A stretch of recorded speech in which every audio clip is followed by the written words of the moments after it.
We live our lives within the lines of a map. We believe that borders are solid, that history is written in stone, and that the world we see is the only version of reality that exists.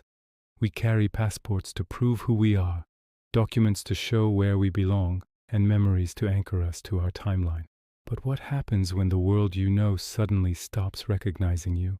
What if you stepped off a plane into a world that looked exactly like yours, but according to every record, every map, and every official, your entire homeland had never existed? In July 1954, a man experienced exactly this. He didn't fall through a black hole or travel in a machine. He simply walked through customs and into a nightmare that would challenge our very understanding of space and time. This is the story of the man from Taured, a man who claimed to come from a country with 1,000 years of history, a country that, in our world, has never been more than a shadow. Welcome to the Unknown Archive.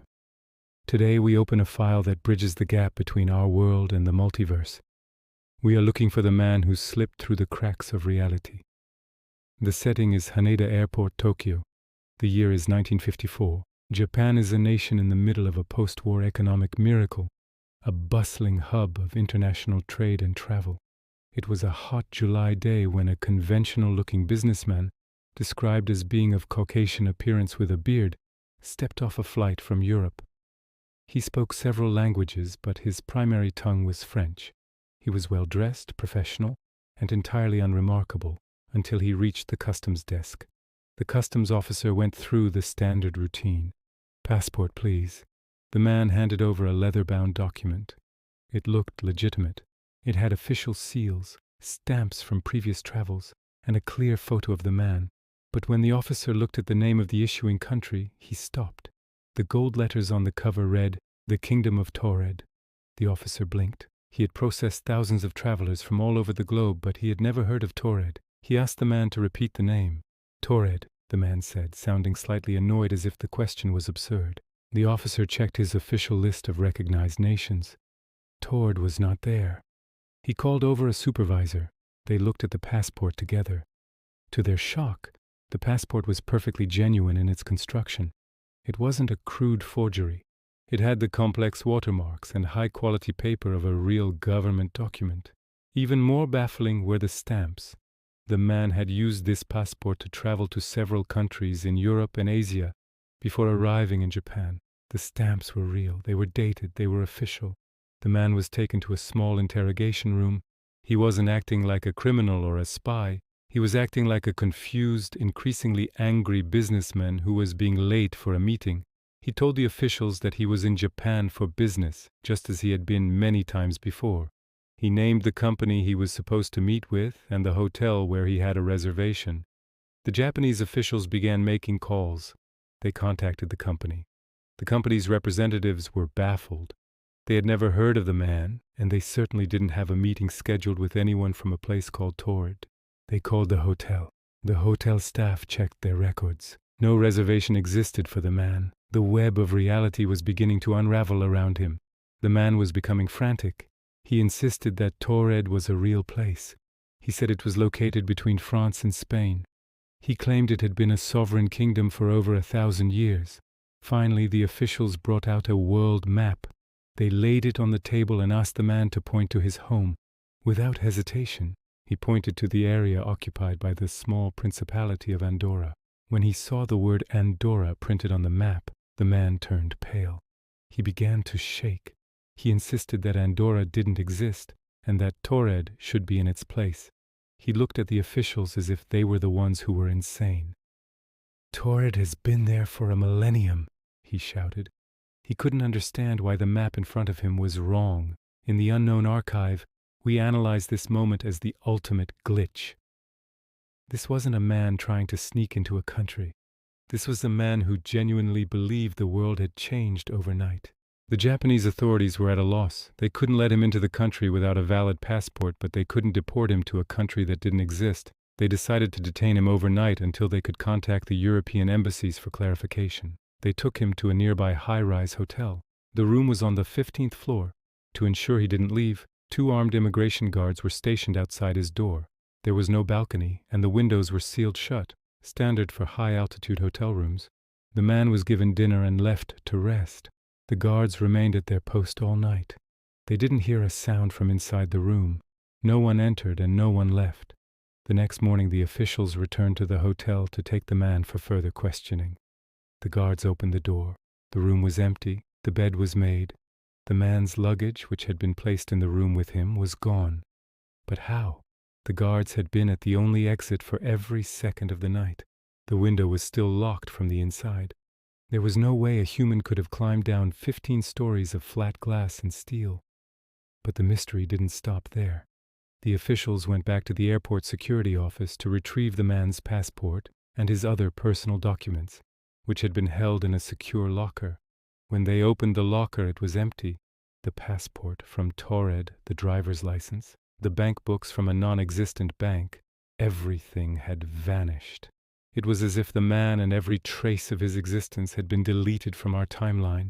He hadn't just escaped, he had been corrected out of our reality. This case has become the ultimate evidence for the many worlds interpretation of quantum mechanics. The theory that every possible outcome of every event creates a new branching universe. In one universe, the region between France and Spain is called Andorra. In another, perhaps just a hair's breadth away in the multiverse, it is called Taured.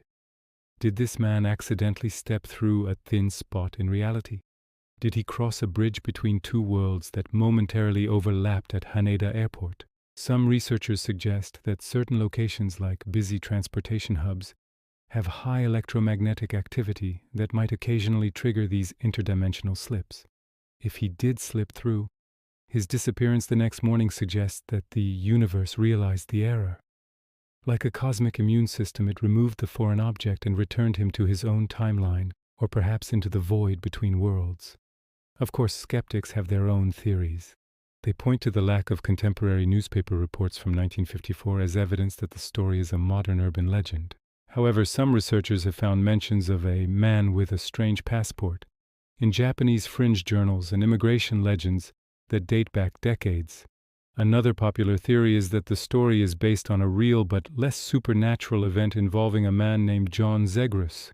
In 1960, a man was arrested in Japan for using a fake passport from a place he called Negusi Habesi. He claimed to be an intelligence officer, and his story was bizarre, but it lacked the vanishing from a locked room element. Did the story of Zegrus evolve and grow over the years, merging with other legends to become the man from Taured? Or are they two completely separate incidents involving travelers from places that don't belong here? In the unknown archive, we consider the glitch in the matrix phenomenon. Thousands of people worldwide report slips in time, seeing buildings that aren't there the next day or meeting people who seem to have no history. The man from Taured is the most extreme version of this. It's not just a missing set of keys, it's a missing country.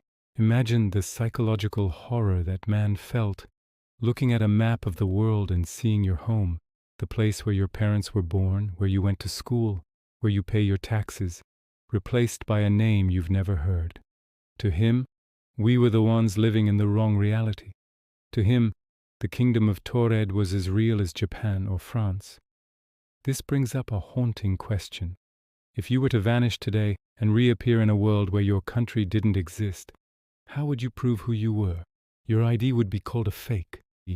Your money would be seen as toy currency. Your memories would be diagnosed as a mental breakdown. The man from Taured had all the proof in the world, a passport, bank documents, business records, and it all meant nothing because the world he was standing in didn't have a place for it. Could there be other travelers among us right now? People who have slipped through and decided to stay quiet, blending in to avoid being locked away in a high-rise hotel room. We must look at the Mandela effect as a potential cousin to this mystery. Large groups of people remembering things differently than they appear in history books. Is it just bad memory? Or are we shifting between realities like the man from Taured? The fact that his documents also vanished from the airport locker is the most disturbing detail. It suggests that the correction was retroactive. It erased his impact on our world completely. If he had left the passport behind, we would have the ultimate proof of the multiverse, a physical object from another history. but the universe seems to protect its secrets. Japanese officials who were reportedly involved in the case refused to speak about it in later years. Some say they were sworn to secrecy by higher government agencies who didn't want to admit that something so unexplainable had happened. Was he a spy using a very sophisticated ghost identity that went wrong? Some intelligence agencies create deep cover personas with fake histories and documents. But why create a country that doesn't exist? That would be the worst possible cover for a spy. It would guarantee you get arrested the moment you hand over your passport. Therefore, the spy theory falls apart under logic.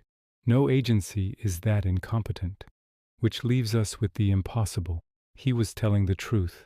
Taured exists. It just doesn't exist here. It exists in a version of Earth where the history of Europe took a different turn, where a small kingdom survived the wars and revolutions that consumed its neighbors. In that world, the man is likely a missing person, a businessman who went to Tokyo in 1954 and never came home. His family and his company are probably still wondering what happened to him, never imagining that he spent his final hours in a world where their country was just a mountain range called Andorra. The Haneda airport incident remains a cornerstone of paranormal research. It is a story that refuses to be debunked because it touches on our deepest fears about the fragility of our identity. Every time you pass through customs, every time you show your ID, you are participating in a ritual that confirms your existence in this timeline. The man from Taured is a warning that this existence is not as stable as we think. We are all just one slip away from becoming a ghost in a world that doesn't know our name. As we close the file on the Kingdom of Taured in the Unknown Archive, we are left with the image of an empty hotel room on the 15th floor. A room with locked windows and a guarded door, where a man simply stepped back into the stream of his own history. We check our maps, and we see Andorra. We see the borders we expect to see. But sometimes when the light hits the paper just right, you can almost imagine another name written there.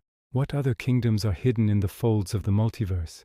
What other travelers are currently walking our streets, confused by the wrong names on our buildings?